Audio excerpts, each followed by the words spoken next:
High court वाला result आ गया है, उसमें हमारा सिलेक्शन हो गया है, बड़ी प्रसन्नता हुई।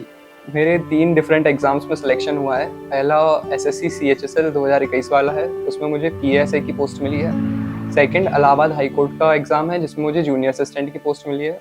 वो गैलेक्सी कोचिंग के निर्देशन में इन्होंने सेल्फ स्टडी की घर पे ही, और ये सफल होते जा रहे हैं। और थर्ड यूपी लेखपाल का एग्ज़ाम क्रैक हुआ। अपेक्षा अभी 100% तो पूरी नहीं हुई है, अपेक्षा तो थोड़ा और आगे की है कि ये और थोड़ा आगे जाएं।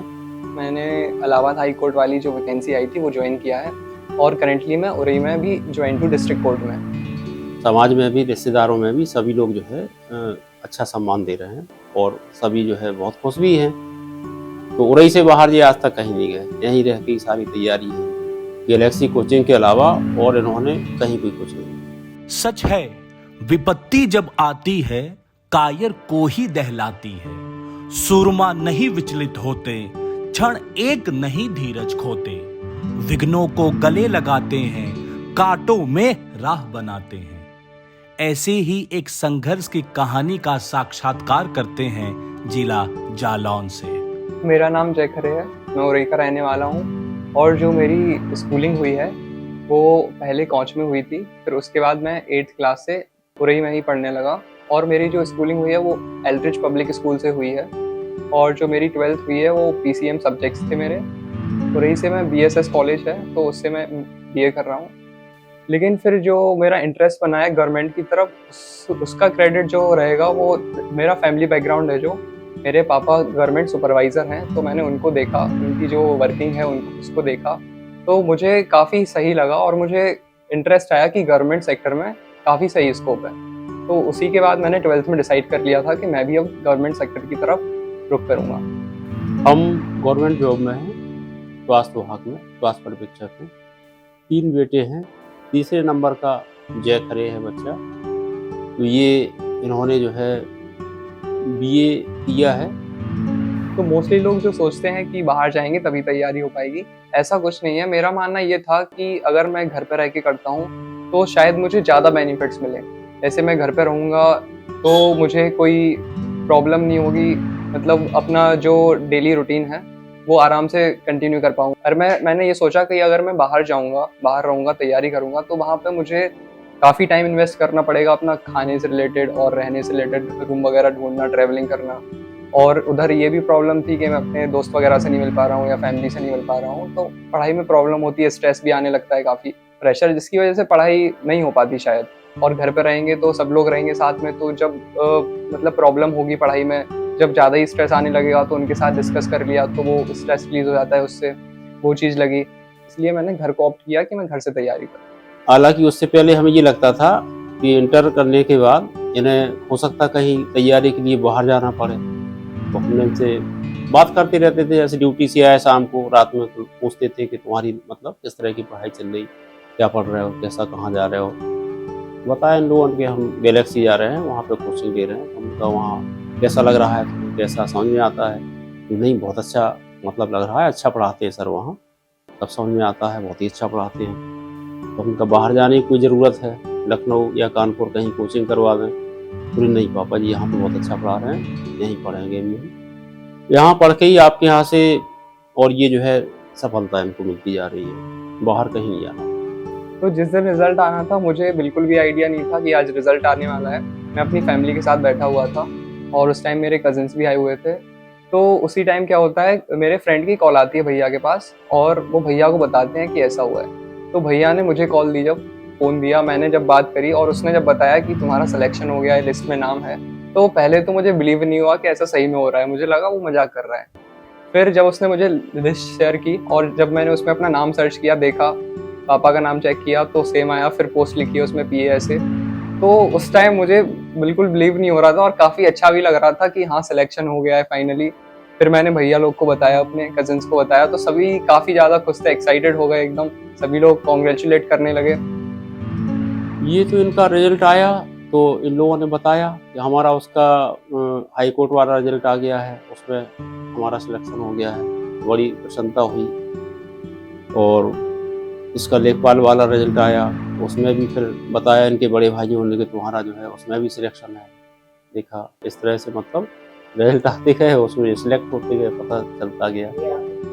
अभी तो मेरे 3 डिफरेंट एग्ज़ाम्स में सिलेक्शन हुआ है। पहला एसएससी सीएचएसएल 2021 वाला है, उसमें मुझे पीएएसआई की पोस्ट मिली है। सेकंड इलाहाबाद हाई कोर्ट का एग्ज़ाम है, जिसमें मुझे जूनियर असिस्टेंट की पोस्ट मिली है। और थर्ड यूपी लेखपाल का एग्ज़ाम क्रैक हुआ। बहुत खुशी हुई हमें, और सबसे बड़ी बात तो ये है कि ये जो एग्ज़ाम, इसमें जो सफलता मिली है, ये इसमें जो है गैलेक्सी कोचिंग की बहुत महत्वपूर्ण भूमिका है, बहुत बड़ा योगदान है, क्योंकि ये गैलेक्सी कोचिंग ही ले रहे थे। तो जो मुझे सफलता मिली है उसका श्रेय सबसे पहले तो मैं अपने टीचर्स को देना चाहूँगा, गैलेक्सी कोचिंग को देना चाहूँगा, जिन्होंने मुझे इतना अच्छा गाइडेंस दिया और मुझे सही टॉपिक सही टाइम पे पढ़ाए। एकदम मतलब जो एग्ज़ाम ओरिएंटेड तैयारी थी, उन्होंने प्रिसाइज टाइम में एकदम बढ़िया तैयारी करवाई, जिससे मेरे 3-3 एग्ज़ाम्स निकल गए हैं। बताना चाहेंगे कि हमारे बच्चों ने भी यहीं रह के तैयारी की है, सेल्फ स्टडी की है घर पे ही। ये तो स्वयं हम देख रहे हैं, कर रहे हैं यहाँ पे घर पे। हाँ, ये है कि गैलेक्सी कोचिंग ली है, गैलेक्सी में कोचिंग ली है, वहाँ से इन्हें सही मार्गदर्शन मिला है, और वो गैलेक्सी कोचिंग के निर्देशन में इन्होंने सेल्फ स्टडी की घर पे ही, और ये सफल होते जा रहे हैं। तो जैसे मैं कभी-कभी डिमोटिवेट हो जाता था, तो मैं अपने टीचर्स के पास जाता था, वो स्ट्रेटजीज बताते थे। जब मेरे मॉक्स में कम स्कोर हुआ तो टीचर्स ने काफ़ी स्ट्रेटजीज बताई। उन्होंने बताया आप ऐसे एग्ज़ाम्स को ट्राई करो, ऐसे एग्ज़ाम को मतलब पैटर्न में ट्राई करो कि पहले ये वाला सेक्शन लगाओ, वो लगाओ, तो आपके स्कोर बढ़ सकते हैं, और वही मैंने किया है। तो टीचर्स का गाइडेंस रहा है, उन्होंने स्ट्रेटजीज बताई हैं, तो उनका क्रेडिट तो सबसे ज़्यादा ही है। और अभी मैं करेंटली तो मैंने ज्वाइन कर लिया है, मैंने इलाहाबाद हाई कोर्ट वाली जो वैकेंसी आई थी वो ज्वाइन किया है, और करेंटली मैं उरी में भी ज्वाइन हूँ डिस्ट्रिक्ट कोर्ट में। अपेक्षा अभी 100% तो पूरी नहीं हुई है, अपेक्षा तो थोड़ा और आगे की है कि ये और थोड़ा आगे जाएं। ये तो पहली सीढ़ी मान के चल रहे हैं हम इनके लिए कि ये जो है पहली सीढ़ी पे अभी पहुंचे हैं।